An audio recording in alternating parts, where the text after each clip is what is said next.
தோல்வி அடைஞ்ச போதும் முயற்சியை கைவிடாம பொதுமக்களுக்கு வாகனம் ஓட்டும் பொழுதும் வெளியே போகும் பொழுதும் ஈஸியா பயன்படுத்துற வகையில அட்டகாசமான குடைய உருவாக்கி அசத்திருக்காரு நம்ம தமிழ்நாட்டோட பட்டதாரி இளைஞர் ஒருத்தர். கிருஷ்ணகிரி மாவட்டம் காவேரிப்பட்டினத்தை சேர்ந்த விஷ்ணு பாரதி 2015ல கோயம்புத்தூர்ல எலக்ட்ரானிக்ஸ் அண்ட் கம்யூனிகேஷன் இன்ஜினியரிங் படிச்சுட்டு இருந்தப்பவே போக்குவரத்து காவலர்கள் ஃபீல்ட் ஒர்க்கர்ஸ்லாம் வெயில்ல நின்று வேலை செய்யற கஷ்டங்களை புரிஞ்சுக்கிட்டு கையில பிடிச்சுக்கிட்டு போகாம பேக் மாதிரி தோல்ல மாட்டிக்கிட்டு பயணம் செய்யற வகையில ஒரு குடைய உருவாக்கி இருக்காரு.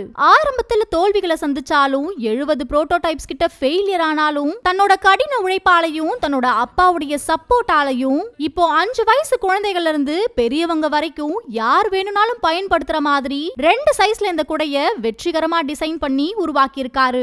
பயணம் செய்ய எளிதா இருக்கிறதுக்காக குடைய மடக்கிற வசதியும் வெப்பம் உள்வாங்காத வகையில யூவி கோட்டிங்கோட உருவாக்கி இருக்காரு. இந்த குடையுடைய விலை குழந்தைங்க சைஸுக்கு 1500 ரூபாயினும் பெரியவங்க சைஸுக்கு 2000 ரூபாயினும் சொல்லிருக்காரு. பேட்டர்ன் முதற்கொண்டு எல்லா ரைட்ஸும் வச்சிருக்காரு. நம்ம தமிழ்நாட்டு மாணவரான இவருக்கு ஒரு வாழ்த்து சொல்லி முடிஞ்ச அளவு சப்போர்ட் பண்ணலாமே.